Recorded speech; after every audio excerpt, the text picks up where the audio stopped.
Hola, soy Erne Barravidios y les doy la bienvenida al octavo foro de The Midnight Assembly. En esta ocasión hablaremos sobre la tercera parte del capítulo 6, titulado Cicatrices del ayer. Como es habitual, estaré respondiendo a sus preguntas, comentarios o inquietudes. Además, al final de este video, anunciaré la fecha de estreno de la cuarta y última parte de este capítulo, que también marcará oficialmente el final de la primera temporada de la serie. Así que sin más preámbulos, comencemos.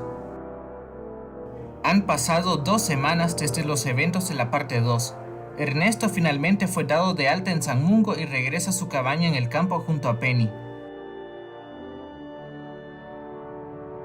A su llegada los reciben con una cálida sorpresa organizada por Penny. Los sobrinos de Ernesto, Alex y Frida, ambos hijos de Jacob y Olivia, los estaban esperando allí. Olivia se disculpa con Ernesto por no haber podido visitarlo en San Mungo, ya que sus responsabilidades laborales y familiares la mantuvieron fuera del país. Jacob también aparece y promete hacer justicia por lo que Dolohov le hizo a su hermano. Sin embargo, Ernesto le advierte que ni siquiera saben si Dolohov sigue vivo, aunque en su interior lo presiente, pero prefiere no darle esperanzas a Jacob para protegerlo. Más tarde, Crescent Flump llega a visitarlo. Recordemos que para este punto, Flump ya no es el jefe de la Rock tras haberse retirado, siendo ahora sucedido por William Blackburn. En esta conversación íntima, Ernesto le confiesa a Flump una verdad que lo sorprende. Él mismo fue quien eliminó a Callum y no Dolohov, como lo decía la versión oficial de la Rock. Flump intenta consolarlo, recordándole que fue Dolohov quien lo manipuló con el hechizo Confundus y por tanto, la responsabilidad sigue recayendo en él. Esta conversación genera un lazo aún más profundo entre ambos personajes.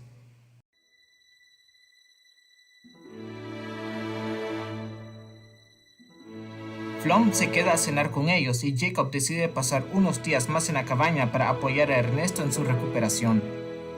Más tarde, Ernesto y Penny se reúnen con Beatrice Haywood, la hermana menor de Penny, en una cantina que Beatrice suele frecuentar para horror de su hermana.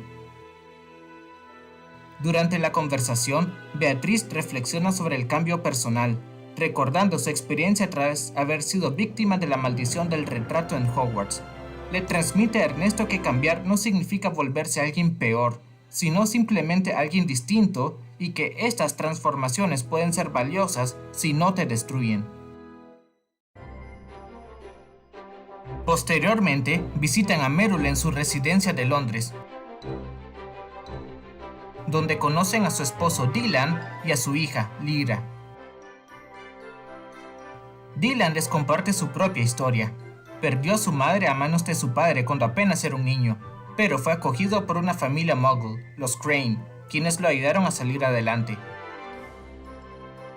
Ahora, es dueño de una posada mágica que también recibe Muggles, protegida por encantamientos para que ambos mundos convivan sin siquiera saberlo. Ya en su cabaña, Ernesto es evaluado por Chiara y Anjali, la esposa de Barnaby, quienes le informan que ya está casi listo para recibir a su nueva mano protésica de metal, más avanzada y funcional que la de madera actual. Ernesto, agradecido, le pide a Jacob que regrese con su familia, ya que se siente más fuerte y casi completamente recuperado. A la noche siguiente, justo cuando Ernesto y Penny comienzan a reconectarse emocional y físicamente tras tanto tiempo, escuchan una voz proveniente de la planta baja. Dolohov ha regresado, desafiando a Ernesto a terminar lo que comenzó en Arranshire. Penny se niega a dejar que baje solo y juntos deciden enfrentarlo. En la sala, se encuentran con Dolohov, quien les revela que ha estado vigilando a Ernesto desde que fue internado, esperando el momento perfecto para atacar, justo cuando estaban solos. Comienza un feroz duelo, donde Dolohov logra derribar a Ernesto, dejándolo inconsciente. Penny, con determinación, continúa luchando sola para protegerlo. Durante su inconsciencia, Ernesto experimenta una visión perturbadora, un mundo alternativo donde la batalla de Hogwarts fue un desastre y él es uno de los últimos sobrevivientes. Allí se enfrenta a una versión simbólica de Lord Voldemort, quien intenta corromperlo, incitándolo a vengarse con odio y oscuridad. Le reprocha no haber aprendido las maldiciones imperdonables con Drakebig cuando tuvo la oportunidad, pero Ernesto, aunque tentado por la rabia acumulada, resiste esa oscuridad interna. En la visión, logra usar magia sin varita para vencer a Voldemort, derrumbando una torre sobre él con un hechizo con Fringo. Así, vence a su demonio interno.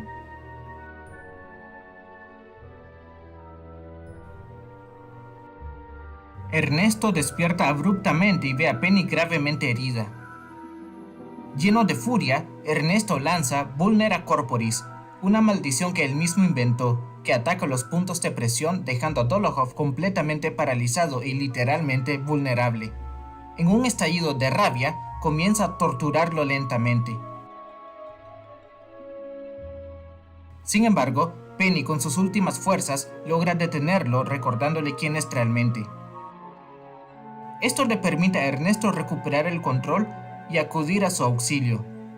Dolohov, debilitado y herido, intenta contraatacar a Ernesto usando magia sin varita, pero la combinación de su estado y la maldición provoca que se incinere vivo, desintegrándolo por completo en una muerte horrenda. Con todo terminado, Ernesto desaparece con Penny hacia San Mungo. Los médicos lo reciben de inmediato, pero Chiara le informa que el estado de Penny es crítico y que harán todo lo posible por salvarla. Esta noticia deja a Ernesto devastado y sintiéndose más culpable que nunca.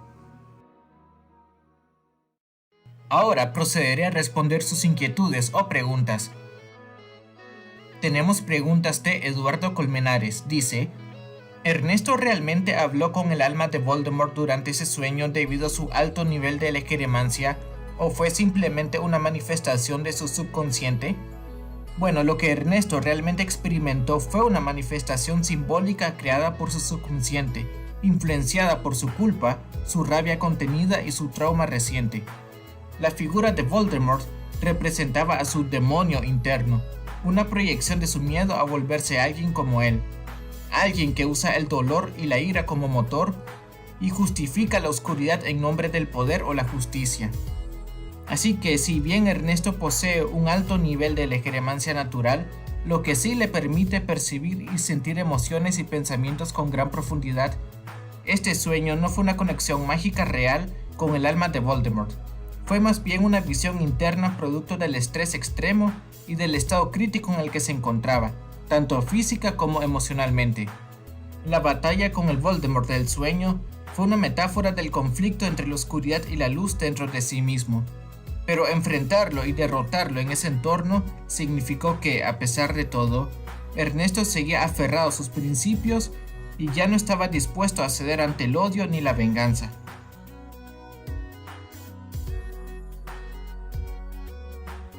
Si ese ataque no hubiera ocurrido, ¿Ernesto habría dejado su trabajo en la Rock para vivir tranquilamente con Penny?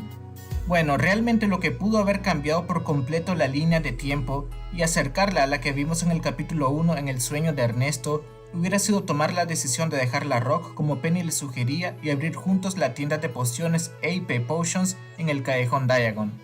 Esto se muestra claramente en la primera parte de Cicatrices del Ayer. Sin embargo, lo que marcó el verdadero punto de quiebre fue aceptar la misión en Arranshire. Esta decisión lo alejó de todo lo que pudo haber sido. Así que para el momento del ataque de Dolohov en la cabaña en la parte 3, ya estaban en un punto de no retorno.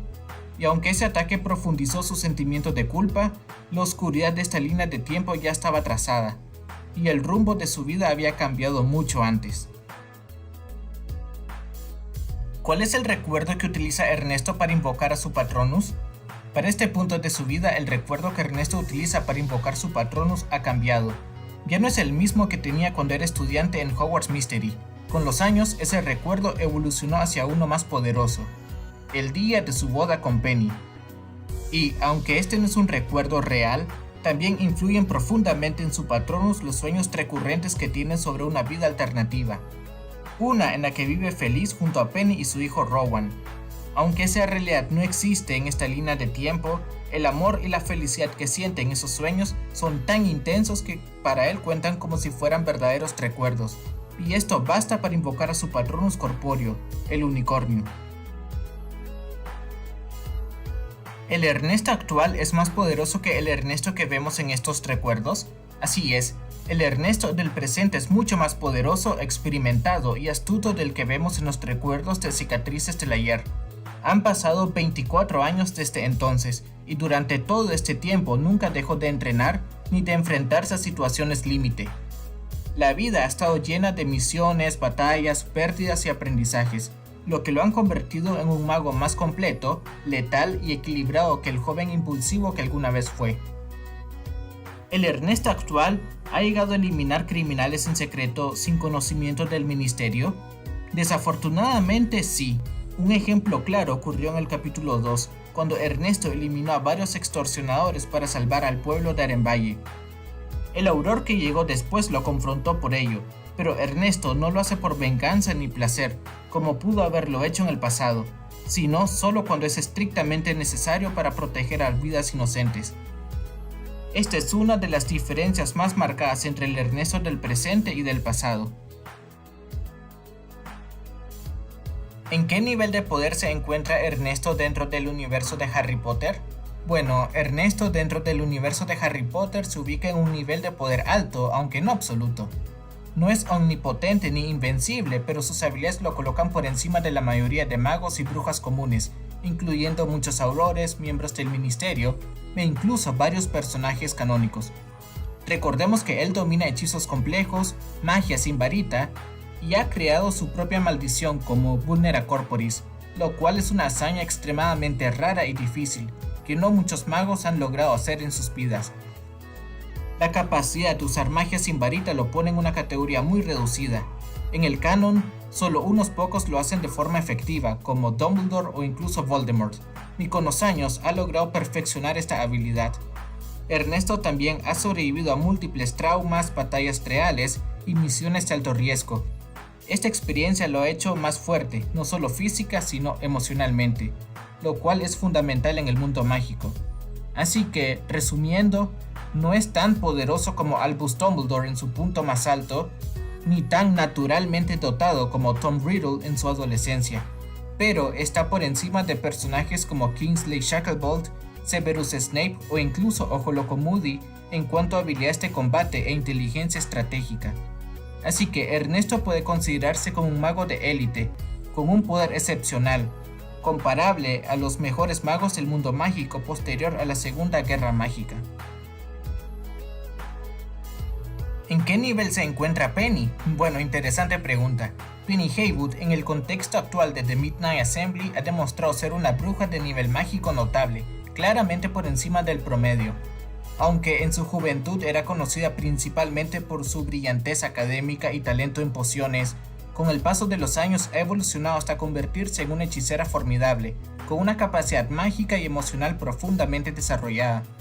Su papel en el recuerdo de Cicatrices del Ayer es una prueba contundente de ello, ya que si recordamos, durante la emboscada en la cabaña, Penny se enfrenta cara a cara con Antonin Dolohov, uno de los mortífagos más letales y poderosos del canon, después de que éste lograra derrotar a Ernesto. A pesar de la desventaja evidente, Penny no huye ni titubea, al contrario, lo enfrenta sola en un duelo prolongado e incluso logra ponerlo contra las cuerdas, y fue el propio Dolohov quien reconoció que ella estuvo a punto de eliminarlo e incluso confesó que fue una rival más difícil de vencer que el propio Ernesto, lo cual representa un testimonio claro de su poder, habilidad y determinación. Aunque finalmente fue herida de gravedad, el daño que infligió a Dolohov fue tan severo que lo dejó exhausto y malherido. Esto provocó que, al intentar lanzar un último hechizo contra Ernesto, fallara debido a su debilitado estado y terminara incinerándose a sí mismo. Así que la victoria final, por tanto, no fue solo de Ernesto, sino que también fue el resultado del esfuerzo, la valentía y el sacrificio de Penny. Así que en términos de escala mágica, Penny, al menos durante los eventos de Cicatrices del Ayer, se encuentra en un nivel alto, comparable al de hechiceras como Fleur Delacour en su adultez o incluso Nymphadora Tonks. A diferencia de duelistas impulsivos, Penny es metódica, estratégica y resolutiva, con una fortaleza emocional que le impulsa a mantenerse firme incluso en los momentos más desesperados. Y su capacidad para pensar con claridad, mantener la compostura y actuar con valentía cuando la vida de sus seres queridos esté en juego, la convierte en una bruja excepcional. Y, quién sabe, quizás 24 años después, sus habilidades de combate hayan seguido evolucionando hasta alcanzar un nivel aún más extraordinario y poderoso. ¿Volveremos a ver tu antiguo departamento en el Valle de Godric en futuros capítulos? Es posible. Ya hemos visto el Valle de Godric, pero no hemos visto todo sobre él aún. Quizás alguien conocido esté viviendo en su antiguo departamento. Alguien a quien veremos próximamente. ¿Ernesto llegará a crear artefactos mágicos propios más adelante en la historia? Bueno, si Ernesto ha logrado crear varios hechizos y maldiciones a lo largo de los años, no me sorprendería de que también haya creado artefactos mágicos útiles en diversos contextos según sea la necesidad actual. Así que sí, probablemente ya lo haya hecho. Ahora tenemos preguntas de Jam Design XX. Dice, ¿por qué el hechizo o maldición de Antonín Dolohov se devolvió en su contra? Esto a modo de castigo divino y por consecuente se calcinó vivo. Bueno, buena pregunta. El hechizo de Dolohov se devolvió en su contra debido a su estado extremo de debilidad física, combinado con los efectos paralizantes de la maldición de los puntos de presión lanzada por Ernesto. Al intentar usar magia sin varita en esas condiciones, el flujo mágico se descontroló por completo, provocando que se incinerara desde dentro hacia afuera. Fue una consecuencia directa de su arrogancia y deterioro físico, pero que, poéticamente, también puede interpretarse como una forma de justicia divina. Se eliminó a sí mismo y Ernesto no tuvo que hacerlo, dejando así su conciencia un poco más limpia. Ernesto, luego de este capítulo, posteriormente en algún punto de la historia volverá a intentar usar directamente una maldición imperdonable. Es posible que sí, pero no en el contexto que muchos podrían imaginar. Ya tengo algunas ideas al respecto, pero es mejor dejar que la historia lo revele en su momento. Tenemos una pregunta de Ariana Socorro III Idiáquez. Dice, más allá de este final de temporada, ¿seguiremos viendo escenas inmersas en el mundo mágico o habrá sorpresas que despierten nuestra curiosidad respecto a la posible unión entre ambos mundos como se insinuó en el tráiler original? Sí, definitivamente seguiremos explorando escenas dentro del mundo mágico, incluyendo nuevos países y sus comunidades mágicas, pero también habrá sorpresas importantes relacionadas con la conexión entre el mundo mágico y el no mágico, tal como se insinuó en el tráiler original, especialmente en relación con el plan de El Vidente de unir ambos mundos. Ese tema cobrará cada vez más relevancia en los próximos capítulos. Ahora tenemos una pregunta de Ale. Dice, ¿tienes pensado descartar o eliminar algún personaje principal para profundizar en el desarrollo de Ernesto u otros personajes? Si es así, ¿a quién te gustaría desarrollar más a raíz de ello? Bueno, no puedo dar spoilers ni confirmar si algún personaje principal específico será eliminado, pero lo que sí puedo decir es que habrá pérdidas importantes. Algunas de ellas afectarán profundamente a Ernesto y a otros personajes, y esas pérdidas marcarán un antes y un después en su evolución, empujándolos hacia caminos de transformación, justicia o incluso venganza. Ahora tenemos preguntas de Isidora III Morganac. Dice, en el desarrollo de la nueva temporada, ¿veremos nuevos personajes del mundo mágico del juego de Hogwarts que juegas para tus fans? ¿O serán personajes completamente nuevos creados con matices mágicos? ¡Qué emoción! Espero mucha magia, acción y un gran argumento, típico de este mundo mágico combinado con el mundo real. Bueno, gracias por tu emoción, y en realidad veremos ambos tipos de personajes. Aún hay varios personajes del juego que no han aparecido en The Midnight Assembly, pero lo harán más adelante. Y también se sumarán personajes originales, creados exclusivamente para esta historia, cada uno con su propio trasfondo y propósito. Solo queda esperar para conocerlos y descubrir qué papel jugará cada uno. Y sí, puedes esperar mucha más acción, drama y magia en esta nueva etapa. Finalmente tenemos preguntas de Aficor MB. Dice, ¿ese es el esposo de Merula? ¡Increíble! ¿Y Merula es mayor que él? ¿Es cierto que se enamoró de ella por un insulto? Eso sí que fue amor a primer insulto. conozco el amor a primera vista, pero esto es un clásico. No me lo puedo creer. Así es, Merula es un poco mayor que él, pero coincidieron en Hogwarts, y ahí fue donde se conocieron. Y sí, todo comenzó con un insulto, algo muy típico de Merula. Lo que parecía una discusión más, terminó siendo el inicio de una conexión inesperada. Fue amor a primer sarcasmo, algo que solo ella podría provocar. El hermano mayor de Ernesto en tu historia tiene 2 hijos con Olivia, un niño y una niña. Entonces sí terminaron juntos, se casaron y formaron una familia. Pasamos tanto tiempo preguntándote por eso y ahora por fin se cumplió. ¡Qué hermoso! Y por lo visto, los sobrinos son muy cercanos a Ernesto. ¡Te quedó genial! Así es. Jacob y Olivia finalmente terminaron juntos, se casaron y formaron una familia. Tienen 2 hijos, Alex y Frida, a quienes ya conocimos brevemente y son muy cercanos a Ernesto, a tal punto de verlo casi como un segundo padre o un héroe para ellos.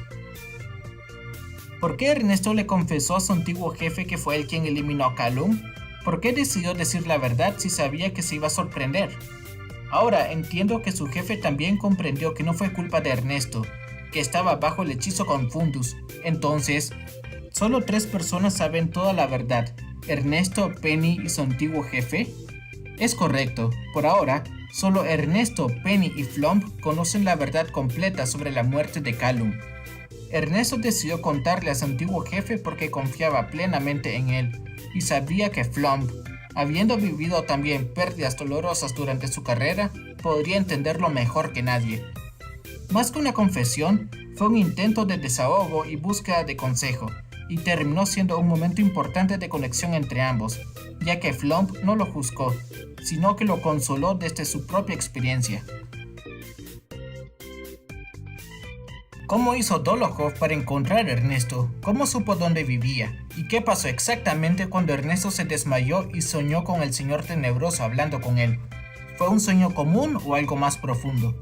Buena pregunta. Dolohov nunca dejó de seguirle la pista a Ernesto, incluso después de haberlo dejado al borde de la muerte.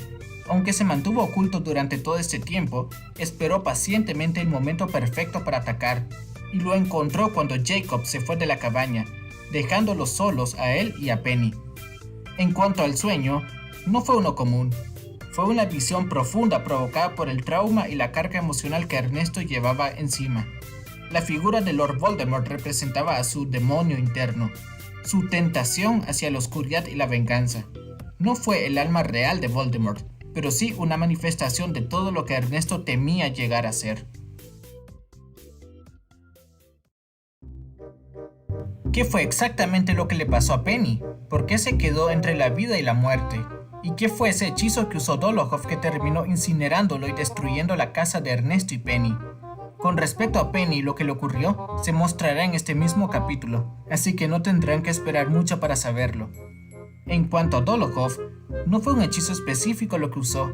Intentó improvisar un ataque usando magia sin varita, pero debido a su estado físico gravemente deteriorado y a los efectos paralizantes de la maldición de los puntos de presión, la magia se descontroló por completo, provocando que se incinerara.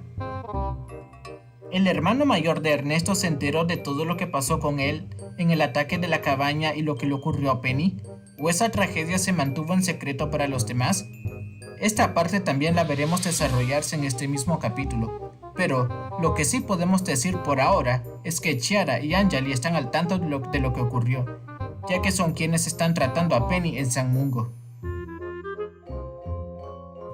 Me pregunto desde hace tiempo, ¿volveremos a ver a Penny? ¿Siguen casados o se separaron? Y también volveremos a ver al hermano mayor de Ernesto y a todos los personajes que vimos en los recuerdos. Sería maravilloso saber qué fue de ellos después de tantos años. Lo sabremos en su debido momento. Primero tendremos que ver qué ocurre con ellos en esta parte del capítulo, ya que sus destinos aún están en juego. Pero no se preocupen, todo llegará a su tiempo. Entonces, ¿Ernesto nunca tuvo hijos con Penny? Su hijo iba a llamarse como su amigo fallecido, aquel que lo ayudó en el pasado. No recuerdo exactamente cómo se escribe su nombre. ¿Este futuro que vimos en el primer capítulo ya no sucederá? ¿O aún podría pasar algo inesperado? Muy buena pregunta. Por cómo se están desarrollando los acontecimientos, es poco probable que ese futuro que vimos al inicio llegue a cumplirse. Algunas cosas simplemente no salen como uno quisiera, pero la esperanza nunca muere, así que ya veremos.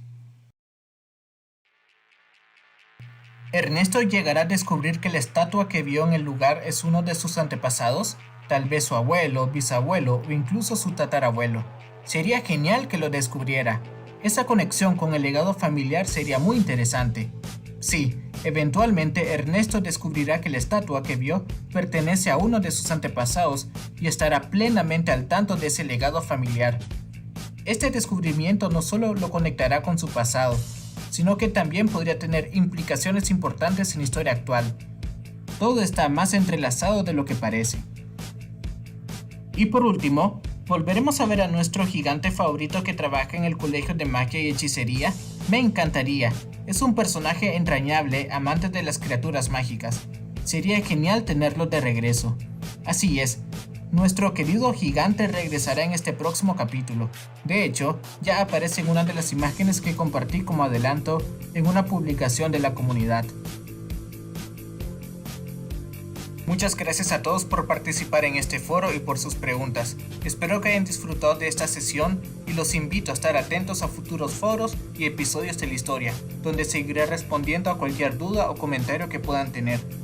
Ahora, me complace anunciar oficialmente que la parte final del capítulo 6, Cicatrices del Ayer, que además marcará el gran final de la primera temporada de la serie, se estrenará el domingo 11 de mayo de 2025 a las 2 p.m., hora de Nicaragua. Sé que en un video anterior mencioné que no pensaba en esta serie en términos de temporadas, pero he decidido hacer una reestructuración narrativa, dividiendo ciertas etapas de la trama en diferentes temporadas, cada una con su propio inicio y cierre temático. Esta primera temporada ha estado centrada principalmente en el pasado de Ernesto, en sus heridas no cerradas y en sus decisiones y en las consecuencias que lo marcaron, sus cicatrices del ayer. Y muy pronto comenzaremos a explorar lo que viene después, con una segunda temporada que abrirá nuevas puertas e historias. Así que, gracias nuevamente por su continuo apoyo, entusiasmo y compañía en este proyecto.